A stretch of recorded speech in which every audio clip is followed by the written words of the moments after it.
Kthemi në transmetim të drejt për drejt, zonja dhe zotrin, do të mbetemi deri në fund programit. Flasim pak për ndarjen nga jetat Papa Franceskut dhe impaktin që ka lënë. Do të jemi në fakt në Itali me dy lidhje të drejt për drejta për të parë pak se si është edhe atmosfera atje në fakt, se si është pritur në këtë ditë post ndarjes nga jetat, çfarë do të ndodhë, besoj kanë këshëri të madhe dhe gjithë sytë janë nga Vatikani për të parë. Tani qendra e botës atje. Dhe ku kemi Alba Kepin, e cila duhet thënë në këto 24 orë ka dalë shpesh në televizionin ton për të raportuar dhe na vjen mirë që e kemi live aty drejt për drejt nga sheshi Shën Pjetri. Faleminderit Alba, mirëmëngjes, kënaqësi që je me ne. Mirëmëngjes Alba. Dhe kemi në lidhje të drejt për drejt live një tjetër gazetare dhe ajo jeton në Rom prej vitesh, kështu që mund të quhet edhe pak italiane dhe do doja që Teuta pikërisht në këtë le të themi pozicion të na tregojë pak edhe se kush ka qenë, duket se edhe ne themi kush ka qenë Papa Francesku për italianët dhe për atë figurë që me sa duket të tërë besimtar ose jo, Teuta duket që janë të dhënë bas tij dhe të keqardhur nga ndarja nga jeta. Pa dyshim, Papa Francesco nuk ishte vetëm një pap, nuk ishte i dashur vetëm nga kristianët, por edhe sidomos nga laikët ose nga ata atej që nuk besojnë në Zot, po besonin tek ky njeri e shikonin si një figurë edhe politike.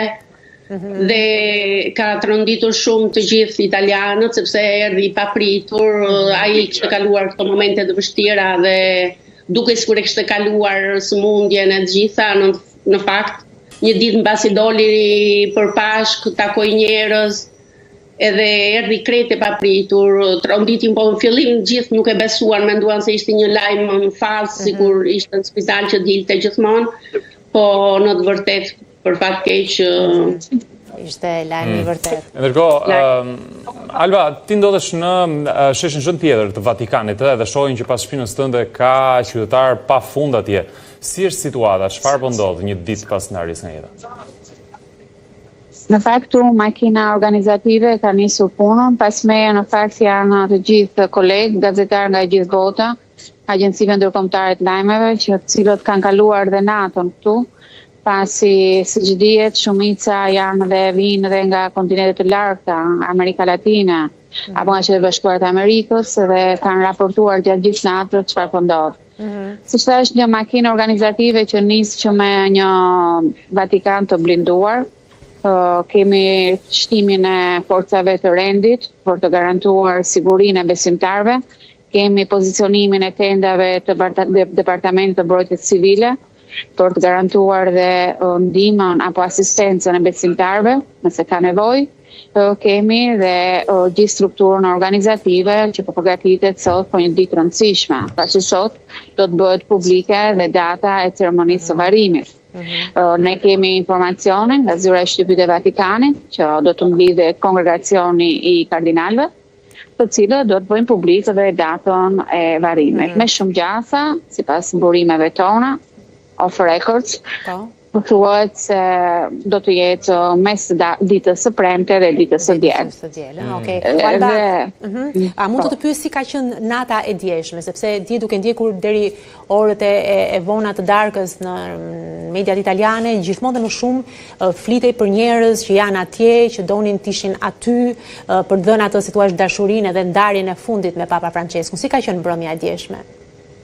Unë kam ndenjur këtu deri pas mesnate dhe ka qenë një ditë mjaft impenjative, pasi dje nisi rituali i gjithë ceremonisë. Dim se prej orës 8 të mbrëmjes u bën publike 2 dokumente mjaft rëndësishme. U bë certifikimi i motivit të vdekjes së Papa Franceskut. Dim se një ekip prej 20 përfaqësueshës nga Selia e Shenjtë e Vatikanit drejtuar nga kardinali Farrell apo dhe nga sekretari i shtetit Pietro Parolin kanë certifikuar motivin e vdekjes së Papa Franceskut, pra që ishte iktus cerebral. Dokumenti tjetër ishte hapja e testamentit të tij me 2 kërkesa mjaft të veçanta që tregojnë se deri në momentin e fundit të jetës Papa Francesco ishte reformues dhe revolucionar. Ai kërkoi të mos varrosej këtu në pallatin Pasmeje, pra në bazilikën e Shën Pietrës, po ka kërkuar të varroset në bazilikën e Santa Maria Maggiore, që është edhe selia qendrore e Kishës Romane. Pati duhet kujtuar se Papa Francesku ishte dhe peshkopi Romës. Dhe një moment i rëndësishëm i veçantë dhe i rëndësishëm në testament, si ishte se ai ka kërkuar që arkivoli i tij të jetë në tokë, pra të jetë i pozicionuar jo në pjedestal apo në ato dhomën që është tipike për papat apo për njerëz të rëndësishëm, po të jetë një arkivol i thjeshtë, druri, i zinkuar dhe të jetë i pozicionuar në kontakt të drejtë me tokën. Dhe shpenzimet e varrimit, kjo është diçka që është mjaft e veçantë. Shpenzimet e varrimit janë marrë në përsipër nga një besimtare anonime. E devote Santa Maria Maggiore, Bazilikës Santa Maria Maggiore, që Papa Francesku dhe në këtë gjest të tij nuk ka pranuar dhe nuk ka kërkuar që shpenzimet të mbulohen nga Selia e Shenjtë e Vatikanit. Që tregon shumë për këtë njeri. Teuta, në fakt, ky është çelësi i suksesit të tij, pra çfarë thonë italianët? Pse e duan kaq shumë? Papa si të tjerë ka patur dhe do të vinë natyrisht, po çfarë kishte të veçantë ky pap nga të tjerët? Ai ishte papa për të varfrit, për të dobtit, për ata të fundit që shumica nuk i shikojnë. Ishte papa që filloi punën e tij si pap me udhëtimin e tij në Lampedusa ku vinë emigrantët dhe papa që mbaroi punën e tij me vajtje në burgun e Regina Coeli. Nuk arriti të bënte larjen e këmbëve siç bënte gjithmonë sepse ishte shumë smur, po shkoi. Ishte një pap i dashur, ishte papa për paqen, kundër luftës, ishte papa që merrte në telefon çdo ditë pritjen e Gazës për të pyetur se si ishte gjendja. Ishte i vetmi politikan dhe themi njeriu i madh në Itali që fliste për luftën në Gaza kur të tjerët nuk flasin. Ishte nuk bëri shumë gjëra siç prisnin të tjerët, sepse sigurisht është papa, është i kishës, nuk mund të pranoj të bëj për abortin, për homoseksualitetin. Por megjithatë ishte ai që është kristian, sepse ti je një kristian që nuk i beson, i krishterë që nuk i beson, edhe që nuk ndjek ato udhërimet e kishës. Në fakt, Uta, kjo është edhe pyetja që shumë kush mund të ngrej. Pra, a papa që do të vi, ai që do të jetë i radhës, do të vijojë linjën ideologjike të Papa Franceskut, apo do t'i rikthehet ndoshta një konservatorizmi më të theksuar? Kjo është frika e të gjithëve, tani janë të gjithë në pritje, sepse ka shumë fjalë, mund të jetë kryepiskopi vikari i Bolonjës, Zufi, mendohet se duan të vënë një italian sepse shumë vite që nuk ka një italian si pap, ose mund të jetë ndonjë tjetër. Nuk për fat keq këto nuk dihen, po që fjala emri i Xufit ka dalë goxha një lakuar, ja. Alba, pas shpinës tënde në ato mure të bazilikës atje, ato mbartin shumë mister në fakt, edhe vetë procedura tani e konklavës pasi të përfundojnë dhe ditët e zis, me vërtet që janë misterioze për shumë kënd. Ata futen kardinalet atje dhe bëjnë një proces votimi derisa të kemi tym të bardhë, që do të thotë që papa është zgjedhur. Çfarë mund të ndash pak me ne ose edhe me publikun që pak informacion mund të ketë për mënyrën se si zgjidhet një pap i ri? U bë hera e tretë që jetoj në eksperiencën time profesionale, kujtoj që me vdekjen e Papa Gjon Pali të dytë në 2005, për zgjedhjen e Papa Ratzinger, dorëheqjen e tij, zgjedhjen e Papa Franceskut dhe tashmë një moment tjetër mendoj një tjetër eksperiencë për mua. Di se të paktën janë 252 kardinalë, të cilët janë në Kishën Katolike, por vetëm 135 prej tyre kanë të drejtë vote, pasi me dëshirën e Papa Franceskut dhe kërkesën e tij, me reformat që i ka bërë, kardinalët që janë mbi moshën 80 vjeç nuk kanë të drejtë vote. Dhe gjëja më e veçantë është se ndër këto 135 me të drejtë vote, 108 janë kardinal të emëruar gjatë papatit të Papa Francesc. Ka një numër të lartë të kardinalëve të cilët vinë nga Italia, janë 19, janë të pozicionuar në bazë të kontinenteve, kontinenti Amerikano-Latin, kontinenti Europian, ka numrin më të lartë, rreth 59 kardinal që vinë jo vetëm nga Italia, nga Franca, nga Spanja. Për fat kemi dhe kardinalin Ernest Simoni, kardinalin shqiptar, dhe supozohet që nisja e konklavës të jetë pas datës 5 maj, edhe kjo ndoshta mund të zbardhet gjatë ditës së sotme, por të paktën sipas ritualit dhe ditëve të parashikuara, mbas datës 5 maj do të mblidhet dhe kardinalët nuk do të kenë të drejtën kur futen për të votuar, nuk kenë të drejtën të përdorin as telefonat celular, as internet, as gazetat, mediat, pra të përditshmet. Pa kryet një farë karantinimi, le ta themi kështu i tyre. Po, është gjithçka segrete. Nëse nuk arrihet 2/3 e votave, skedat e votimit digjen, nuk bëhen publike, dhe derisa të kemi tunajon e bardhë, që me shumë gjasa, ndoshta. Dhe si funksionon ky procesi i tymit të bardhë, Alba? Qytetarët mblidhen atje dhe qëndrojnë gjatë derisa të shohin tymin, po ka një lajmërim të momentit kur kryhet votimi, apo qytetarët qëndrojnë në çdo kohë në pritje të tymit? Nuk ka një lajmërim, më kujtoj kur u zgjedh Papa Francesku, qëndroni me orë pasi tumnaja gri vijonte do dilte nga Kapela Sistina dhe derisa më në fund patëm në tymin e bardhë.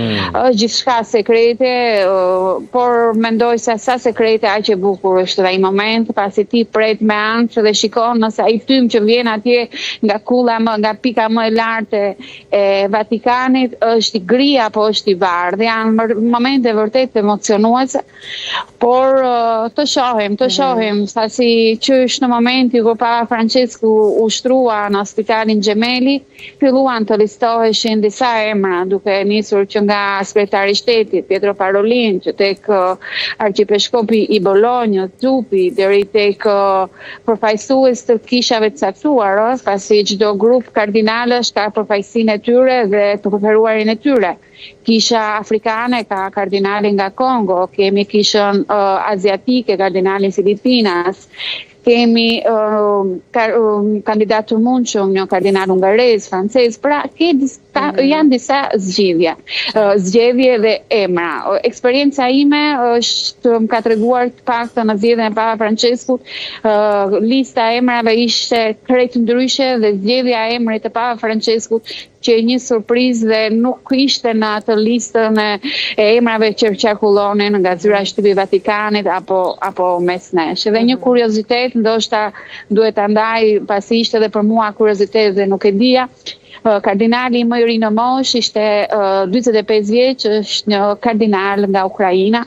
Dhe kjo vërtet më bëri mjaft kurioze, pasi gjithmonë kur zgjidhet një papë, mendoj se i vjet vëmendja edhe moshës, pasi ky proces. Le ta kujtojmë që Papa Francesku, në mos gaboj, ishte më i vjetri në moshë zgjedhur ndonjëherë. Po, ishte 76 vjeç.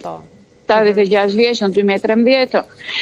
Do me thonë që ndoshta edhe mosha mund të ketë parasysh çfarë mund të ndodhë. Megjithatë, maj dire maj këtu nuk është diçka që nuk mund ta parashikoj. Mirë, Albani, të lëmë të lirë sepse e dim që ti ke një ditë shumë të ngarkuar. Të falenderojmë shumë që gjete mundësinë në këtë mëngjes të erët për të raportuar për ne. Vërtet kënaqësi. Faleminderit. Teuta, vazhdojmë edhe pak. Faleminderit, punë të mbarë dhe ty. Vazhdojmë edhe pak Teuta, bashkë. këtu ku e lam Albën në fakt. Tek zgjedhja e Papës së Ri, her pas here, kemi parë që edhe është komentuar politikisht, pra ka pasur debate në të kaluar në lidhje me zgjedhjen e figurës së Papës së Re. Jo, me zgjedhjen e Papës, jo. Me sa di unë, jo. Diskutohet edhe ndoshta edhe nuk pranohet, për shembull shumë të krishterë nuk janë dakord me shumë deklarata të Papës. Po në të vërtetë që jo, zgjedhja e Papës është gjithmonë një pritet gjithmonë me eufori e me gëzim, kështu që sot si është mëngjesi në Itali, në institucionet italiane? Ka përshtypjen që flitet vetëm për këtë ngjarje apo jo? Po, është ngjarja e momentit, besoj do vazhdoj akoma derisa të zgjidhet papa tjetër. Sot, për shembull, në orën 11 Këshilli i Ministrave do të takohet e do të vendosë sepse është një propozim të bëhet 3 ditë zi në Itali. Dje u ndërprend të gjitha aktivitetet sportive, kulturore, ndeshjet nuk u zhvilluan, aktivitetet kulturore, sepse dje ishte festa e Romës. Po, e krimit të Romës si e krimit të Romës, kështu që unë ndalua çdo gjë. Është interesante Teuta se si ndarja nga jeta e Papës erdhi në disa ditë të veçanta, pra krimi i Romës, fill një ditë pas Pashkës, pra edhe në formë simbolike. E Angelit e quajnë Lunedì dell'Angelo, është një ditë shumë e veçantë në fakt, edhe si thonë italianët që ishte njeri mirë, sepse njerëzit e mirë shkojnë në ditë të veçanta. Edhe veta kishte zgjedhur me dorë, duke ndonjëherë nuk do ta gjente një ditë më të përshtatshme. Teuta, po këto kanë gjetur bazë ndopak këto teoritë konspirative, kishte edhe nga ata që nuk besonin që Papa Francesku ishte ende gjallë, madje shumë nga ata ludonin që mund kishte vdekur në spital kur ishte shtruar. Pra, çfarë është thënë dhe sa i kanë besuar italianët vetë këto zëra?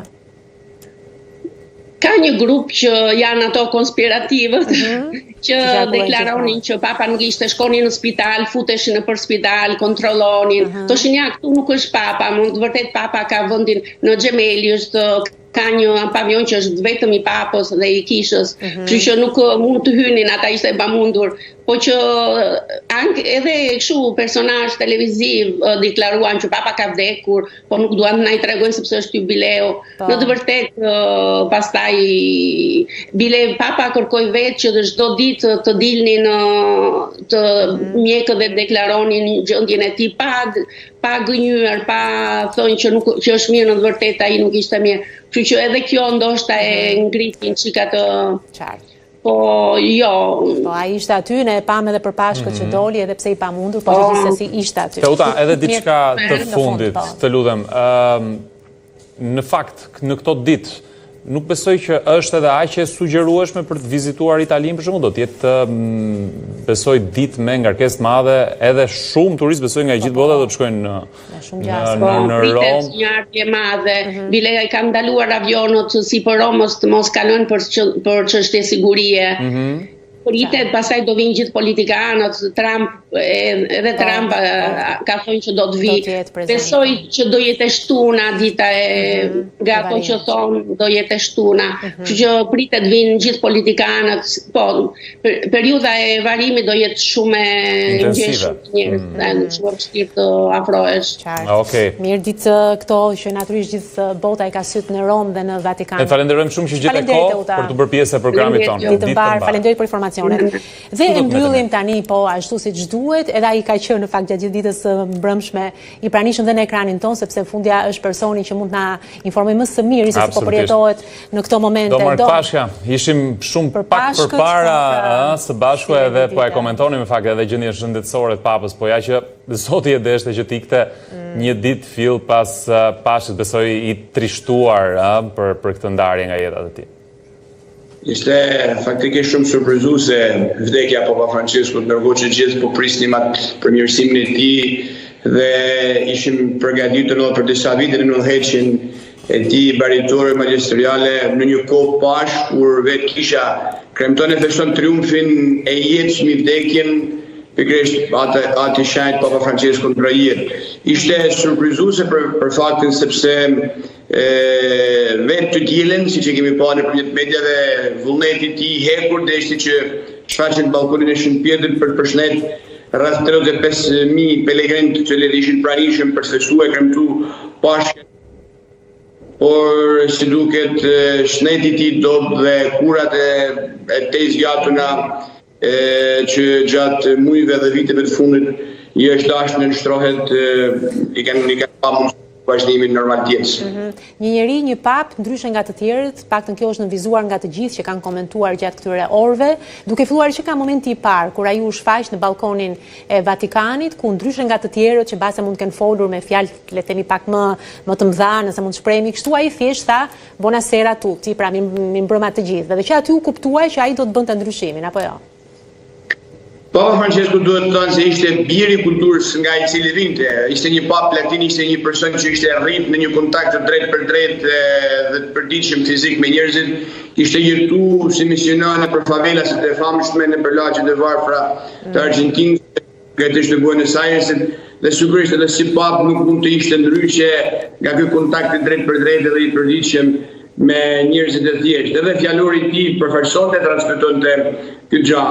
Pa diskutim nëse i referohet magjisterit e tij, 3 janë ato shtyllat kryesore të cilat mund ta përkufizojmë dhe mund ta definojmë krejtësisht në vërmendarinë e tij kryesëlis apostolike. Gjëja e para ishte Papa i Mëshirës, gjatë gjithë predikimeve të tij, gjatë gjithë diskutimeve evidentoi këtë dimension hyjnor të mëshirës së Zotit, të faljes si diçka esenciale karakteristike e krishterënimit. Vazhdimisht dhe gjatë takimeve të cilët ai pati me pjesë me IPSHV apo me përfaqësues të mbrëmshëm të Kishës Katolike, i qëndroi kësaj linje, të cilën e kishte zgjallë në fakt edhe që IPSHV. Kuptojmë që motoja e tij i referoi pikërisht mëshirës, prandaj edhe vitin e parë që sapo bë pap, e lançoi vitin e mëshirës, vitin jubilar të faljes për të gjithë. Pjesa e dytë, po themi është ajo që thotë edhe ju, ky kontakt i drejt për drejt me të varfrit apo me njerëz të tjerë. Nuk është se gjithë pap, nuk e që pap tjerë, po themi, nuk e kishin këtë, po ky, domethënë, në farë mënyrë duke reduktuar disa prej protokollave që ishin edhe janë në raport me Papën e Rëndë, sigurisht Papa nuk është vetëm, po themi, i peshë i rëndë, por mbulon me pozicionin e tij njësor funksionesh edhe për natyrë, për domosdoshmëri, duhet të nënshtrohet njësor protokollesh, ky duke ardhur në një realitet, siç e thava më si, pra ai Buenos Aires një pjesë të mirë të këtyre protokolleve e reduktoi dhe vendosi si standard të vetin atë jetën e përbashkët me gjithë ato që punonin në shtëpi tjetër dhe me një kontakt të përditshëm. Pjesa tjetër, pjesa tretë, ose një prej pikave themelore të pontifikatit të ishte insistimi i vazhdueshëm në vllazërinë fetare. Ishte kjo një prej motive që Papa Francesku zgjodhi për me vizitu Shqipërinë. Ishte ky një prej motiveve të cilët në fakt i bani Shqipërinë vendin e parë të cilin vizitonte në pontifikatin e tij. Ky është një për Papa, për historinë e Kishës, është një indikacion shumë i qartë, vendi i parë që Papa viziton sapo bëhet Papa. Papa zgjodhi Shqipërinë pikërisht për të vlerësuar dhe për të zjarrë pak këtë thesar të jashtëzakonshëm që gjendet brenda nesh, duke e sjellë në një farë mënyrë Shqipërinë edhe në një vitrinë ku s'kishte qenë, praktikisht në atë majën më të lartë të asaj kartolinës të publicitetit botëror dhe duke ofruar si model. Kujtojmë Papa i vetëm që ka firmos në mënyrë personale një dokument të mirë fill për këtë realitet. Nëse që nga Koncili i Dytë Vatikanit shumë papë kanë bërë dokumente të pjesëshme apo kanë dhënë gjithmonë indikacione për rëndësinë e dialogut ndërfetar, kuptohet influencuar edhe prej situatave të jashtëzakonshme që ka pas atëherë bota, dyndja e migrantëve, kriza e linjës e futi në një holli dhe në një insistim të fuqishëm Papa Franceskun për të marrë dhe për të kushtuar një rëndësi shumë të madhe këtij dimensioni. Kujtojmë që në takimin e Abu Dhabit ai firmosi bashkë me imamin El Azhari, një prej figurave të qendrore të botës islame, dokumentin e vllazërisë fetare, aq i domosdoshëm, aq i nevojshëm për sfidat që bota ka sot, dhe u investu fuqishëm personalisht dhe nga ana diplomatike duke vendosur në dispozicion të gjitha strukturat e Vatikanit për paqen në botë, konfliktin edhe atë të Rusisë me Ukrainën. Dom, besoj katolikët shqiptar kanë edhe një lidhje të veçantë shpirtërore me të, duke qenë se Papa Francesku zgjodhi të niste turin e tij në Evropë pikërisht nga Shqipëria në momentin e parë kur u zgjodh, apo jo? Është shumë e vërtetë, Papa Francesku zgjodhi Shqipërinë si vendin e parë që do të vizitonte. Të gjithë kemi parasysh ato imazhet emblematike të atij e procesionit në bulevardin Dëshmor të Kombit, ku Papa në portretet e 38 martirëve të vrarë me të sakrifikuar gjatë komunizmit. Në fakt, këto ishin edhe dy motivet që Papa vizitoi e zgjodhi për të vizituar Shqipërinë. Nga njëra anë vllazëria fetare që karakterizon vendin tonë dhe nga ana tjetër dëshmia e lavdishme e Kishës Katolike në sistemin komunist, ku përtej vrasjeve, masakrimeve dhe internimeve qëndroi si shkam qëndreset dhe e fortë në dëshminë e saj. Pa diskutim, veprimtaria e Papa Franceskut nuk ndalet këtu, se përveç vizitës, Papa ishte ai që shejtnoi Nën Terezën, shejtnoren tonë, shpalli të lumë në altarin e lumturisë shejtnisë 38 martirët e epokës komuniste. Shpalli jo më larg se vitin e kaluar edhe 2 martirë të tjerë, atë Luiz Palish, për cilën kemi diskutuar bashkë, dhe Dom John Gazulli. Po ashtu ishte personi që na dha kardinalin e dytë në histori, kardinal Ernest Roshani, të gjithë e mbajnë mend atë përqafimin dhe lot të tij në katedralën e Shqiptarit të Tiranës, në vizitën 21 shtatori 2014, ku kardinalin tonë një meshtar të thjesht për vujt, burgosën vujtën, e solës si model edhe në një farë mënyrët, nëse të shpreheshim kështu në gjuhën mediatike bani markë botnore. Interesi ti për Shqipërinë ka qenë i vazhdueshëm. Po ja, ndalemi pak këtu tek pikërisht ky personazh. Ne kemi një kardinal shqiptar atje mes kardinalëve të tjerë nga gjithë bota në Vatikan. Cila është marrëdhënia që Kisha Katolike ka me të? Pra ju keni komunikuar gjatë këtyre orëve me të, keni marrë informacion? Pa diskutim, jemi vazhdimisht në komunikim të vazhdueshëm. Kardinal Troshani do të marrë pjesë në funeralin e Papa Franceskut. Ai ka zgjedhur për të qëndruar në një farë mënyrë në kontakt edhe me botën europiane apo me vende të ndryshme të botës për të quajtur këtë dëshmim e Kishës në Shqipëri, vujtit të saj. Ka vendosur që të jetojë në Firenze si pikë e mirëfillt kontakti, si një burr mes botës kulturore evropiane dhe Kishës universale, dhe në një farë mënyrë ai do të marrë pjesë në ceremoninë dhe në ndërimin e trupit të Papa Franceskut dhe do të jetë pjesë e gjitha riteve që do të bëhen në ndërim të figurës së atë qajtë. Nuk është pjesë e konklaves, do të thotë nuk do të jetë pjesë e zgjedhjes dhe nuk është një person potencialisht që mund zgjedhen ose që mund zgjedhet.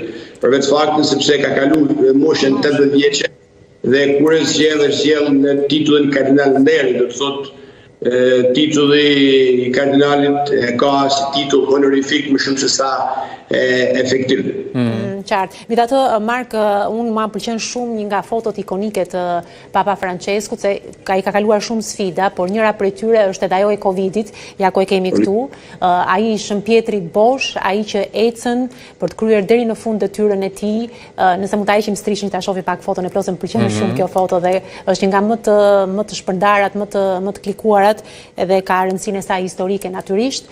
Kështu që ky është një moment vërtet i rëndësishëm, apo jo, Dom? Pra Kisha në një moment të vështirë, ose më saktë, ai duket që e mbajti vetë këtë përgjegjësi për ta çuar deri në fund. Shumë mirë ndoshta mund të rinte në heshtje, sepse fundja ishte periudha Covidit, të tërë ishin të izoluar, por ai zgjodhi që në rrugët bosh të Shëmpjetrit të ecte dhe ta kryente deri në fund këtë ritual me një mesazh shumë të fortë. Është një foto dhe një moment historik dhe profetik, do të thoshim, sepse Shëmpjetri nuk ishte mësuar me qenë në atë situatë, me qenë bosh, sepse Shëmpjetra vendi turma, vendi pelegrinë, vendi besimtarëve që çdo ditë, çdo kohë mushin Shëmpjetrin. Në fakt ishte iniciativa e Papa Franceskut, në një farë mënyrë që lindi dhe krijoi. Personalisht e kujtoj që gjatë asaj kohe isha në studime në Romë dhe të gjithëve u bani përshtypje kjo iniciativë e tia pikërisht për ta bërë hap në një ambient të hap dhe jo në një ambient të branqët kur mund të bëjë fare një. Dhe kjo ishte një farë mënyrë një gjetje e tia e jashtëzakonshme si një mesazh dhe si një përqafim për marrë botën e cila në këtë moment, në këtë kohë, po kalonte një prej periudhave të saja më të vështira siç ishte periudha e pandemisë së Covidit. Papa vazhdimisht gjatë kësaj periudhe ka qenë në kontakt të vazhdueshëm qoftë në nivel strukturor të aparatit të kurjes formake që e ndihmon në kryerjen e misionit të tij, po edhe personal, me shumë prej situatave, me shumë prej viktimave, me shumë prej realiteteve të cilët ishin të goditur prej koronavirusit. Nuk do të harrojmë që koha e pandemisë ishte një kohë jo e lehtë edhe për Kishën. Në Itali shumë prej meshtarëve që ishin paksa në moshë vdiqen pasi u infektuar me virusin e Covidit. Dhe në një farë mënyrë nëpërmjet kësaj dalje, nëpërmjet kësaj iniciative lutjet, Papa shtrini dhe solli gjithë botën në një shesh të boshatisur si për të çuar përqafimin e ngrohtë të Zotit që kalon nëpërmjet durave të tij. Dom, Papa pa t'i dhënë edhe mesazhe të ndryshme në lidhje me komunitete të ndryshme mbar botën, të tillë edhe si personat që martohen brenda së njëjtës gjini dhe në Papën e ardhshëm që do të vi. Një pyetje që të gjithë ngrenësh, do të vijojë linjën e Papa Franceskut apo do t'i rikthehet ndoshta traditës vjetër, ndoshta edhe më konservatore të Kishës. Vetë personalisht do të pëlqente që të kishim një pap me këto ide dhe mendime siç ishte Papa Francesku, apo kisha Vatikani, katolicizmi ka nevojë për një ideologji tjetër? Sa për saksim dhe për qenë korrekt me vetë qëndrimit e Papa Francesco. Papa Francesco ka qenë një vazhdues i i drejt për drejt dhe eksaktësisht i saktë i asaj që është tradita katolike e mësimit në raport me martesat, në raport me dimensionin e bashkimit të njerëzve. Papa Francesco nuk ka ndryshu asgjë nga ajo që paraorësit e tij kanë deklaruar dhe nga ato që vetë tradita katolike mbizotron dhe ka në përbërje të saj në raport me martesat. Papa Francesco sigurisht në qasjen e tij personale ndaj këtyre fenomeneve, ndaj këtyre dukurive që tashmë janë ndoshta duket se janë më të pranishme në shoqërinë tonë, ka pas një qasje të tij personale ndryshe. Jo se ka ndryshuar diçka në raport me doktrinën katolike, sepse ato që njohin ishin katolike dhe në mënyrën e funksionimit të saj, duhet të kuptojmë diçka që një qëndrim, një qëndrim dogmatik në këtë rast, që është rasti mbi martesat, duhet bazohet në shkrimin e shenjtë dhe në traditën e kish. Shkrimi i shenjtë dhe tradita që në një farë mënyrë janë të pandryshueshme dhe duke qenë se nuk ndryshon shkrimi i shenjtë, nuk ndryshon as tradita, duke qenë se nuk ndryshon as tradita, çdo papë që do të vi, kjo Papa Francesco, kjo papë që vin mbrapa, do të rrujë në mënyrë konstante dhe korrekte të njëjtin qëndrim. Pastaj, çështjet sigurisht janë individuale dhe personale. Unë thash edhe në fillim të intervistës, Papa Francesco ishte biri i kulturës dhe siç gjithë jemi fryte të kulturës dhe të kontekstit shoqëror në cilën rritem. Që qasjet ti ofronte jo në një mënyrë, po themi të përgjithshme universale, por në një mënyrë personale, sepse i tillë ishte jeta e tij dhe kontakti personal me persona. Dhe vazhdimisht shumë qëndrimet e tija personale, me shprehjen e famshme kush jam unë që të gjykoj tjerë. Këtë doja të thoja edhe unë se më kujtohet shprehmisht si e ka komentuar ai që kjo shprehje pastaj u interpretua sipas mënyrave të gjithë secilit, pa ai tha këtë që nëse një homoseksual i drejtohet kishës, kush jam unë për ta gjykuar atë për zgjedhjet e tij? Domethënë ishte shumë i qartë në këtë dhe i përulur dhe mikpritës. Dom, më lejo të pyes edhe për diçka, të lutem, në gjykimin tënd dhe me informacionet që ti ke, në momentin që kryhet procesi i konklavës, që vjen pas ditëve të zisë dhe pas varrimit, sa e vështirë është që në zgjedhjen e papës së ri, kardinalet atje të shmangin këtë garëm politike, sepse më vjen her pas here ndërmend edhe filmi Conclave dhe gjithçka çfarë bëj për të nxjerrë tymin e bardhë në fundit nga Vatikani. Në fakt e kam shikuar, kam ndjek për kuriozitet filmin e Conclaves që është bëma. Do të pranoj që është një film i bazuar shumë në atë imagjinatën hollywoodiane dhe se më thanë kompaksia ose përputhja me të vërtetën është shumë larg. Është larg. Aty janë shumë elemente të cilët nuk përputhen me protokollin e konklavës dhe me mënyrën se si zhvillohet konklava. Sigurisht është një fiction edhe për nuk mundet me kritiku ato zgjedhje të regjisorëve sepse në fund janë për zbavitjen e personave që e ndjekun. Por në këtë konklav do të marrin pjesë 135 kardinalë. Edhe do të jetë konklava që ka gjeografinë më të madhe që Kisha Katolike ka pasur një herë. Do të jenë rreth 74 vende pjesëmarrëse në këtë konklav.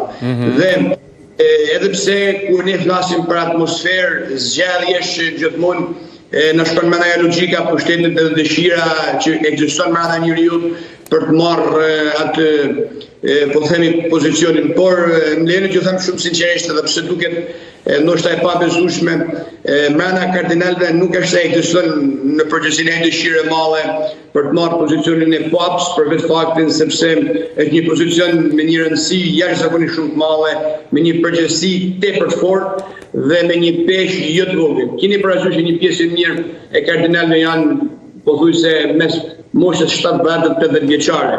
Shumë pak janë në 60 vjeç dhe në një moment të errët ku dhe forca shtërrin nuk është e lehtë. Por duhet thënë fakti që procesi i përcaktimit të papës së arshëm nuk është në fakt konklava si event në vetvete, në sensin që aty sigurisht votohet dhe bëhet zgjedhja faktike e papës, por profili i atij që do të pasoj Papa Francesco, ose profili i papës në vetvete krijohet në disa kongregacione që bëhen përpara konklavës. Përpara se të fillojë data zyrtare e konklavës, kardinal takohen rreth 5 ose 6 herë në asambleë dhe në konferenca në mes tyre. Kjo si fryt, si pasojë dhe faktit që ato duhet njihen njëri me tjetrin, sepse për shembull ka raste që kardinalët edhe shumë prej tyre nuk janë takuar personalisht, ke parasysh se një kardinal është në Nicaragua, një tjetër në Kongo, një tjetër mund të jetë në Etiopi, një në Australi dhe nuk është se kanë bërë rast të takohen. Dhe gjatë këtyre kongregacioneve është një mundësi që këto të takohen dhe të njihen njëri me tjetrin nga afër dhe personalisht. Dhe në këto kongregacione, shumë eksperta që nuk janë kardinalë, që janë njerëz botës akademike, flasin për sfidat dhe nevojat e sotme me cilat përballet Kisha Katolike. Në mënyrë duke formulu një formë profilit se cili do të jetë papa jashtë. Dhe në këtu krijohet një figurë, po themi kështu, imagjinare, ideale, a priori të cili do të jetë papa. Dhe pastaj në konklav voton. Dhe koha, do të thotë, për të formuar këto politikat, lobingjet apo grupimet, do të thotë në nivelin praktik është shumë e favorshëm. Prandaj shpeshherë këto janë edhe krijim nga format konspirative se sa janë reale. Dom, edhe diçka, nëse Papa i ri zgjidhet një kohë të shkurtër, pra brenda një dite apo 2 ditësh, 3 ditësh, tregon që Kisha është e shëndetshme dhe e kundërta, tregon që ndoshta mund të ketë një krizë nëse zgjatet, për shembull, mbaj mend para shumë vitesh, ka qenë një periudhë që ka zgjatur 3 vjet zgjedhja e Papës, mos gaboj tani me datat, po shumë vite më parë. Në 100 vjeçarin e fundit duke filluar nga Papa Pio XII, Gjoni 23, Pali 6, Gjoni Pali 4, Gjoni Pali 2, Benedikti 16 dhe Bergoglio, Papa Francesco, kemi pas konklavat e cilet kanë përfunduar brenda 3-4 ditë ose më pak se sa një javë. Kështu që tregon në një farë mënyrë edhe atë po themi shëndetshmëri, ta themi kështu. Po, unanimitetin edhe një vetdije për një sfidat e Kishës. Kemi parasysh që kur këto fenomene kanë ndodhur, që ju përmendët dhe ka disa shembuj përpara që kanë ndodhur, kemi jetuar edhe në një kohë kur komunikimi nuk ka qenë kaq i mundshëm sa sot. Do të thotë që ka qenë italian nuk ka ditë sfidat e një kardinali që është në Amerikën Latine. Një që ka qenë në Shtetet e Bashkuara të Amerikës nuk ka ditë sfidat e Kishës në Europë. Dhe kjo shpeshherë ka vështirësuar komunikimin dhe pasjen e një vetdije për profilin e duhur të Papës. Jam i bindur, besoj që Kisha Katolike do të vazhdojnë të mesin në asaj traditë që ka kriju shekujt e fundit që besoj se në një javë do të krijojnë edhe frytet e punës konklavës të tjetë edhe Papa i ri. Megjithatë mbetet të parë. Patjetër mbetet për të parë dhe ne do t'ju ndjekim natyrisht. Jemi të tërë vërtet shumë kureshtar për të parë se cili është Papa i ri. Falenderojmë shumë Dom që gjete. Faleminderit Dom, vërtet. E dim që është një periudhë shumë e zënë, po gjatë këtyre ditëve, por ti gjete. Punë të mbar. Faleminderit, e vlerësojmë shumë. Ditë të mbar. Knajsi. Okej, mirë. Besoj që mjaftueshëm gjëra, përcollëm edhe emocione nga Italia, nga Vatikani konkretisht. Timi duke i ndjekur edhe ditët në vijim, ngjarjet që do të vinë për ende. Ju falenderojmë shumë, jemi në fund, duhet ja lëmë hapësirën kolegëve tani. Mirupafshim.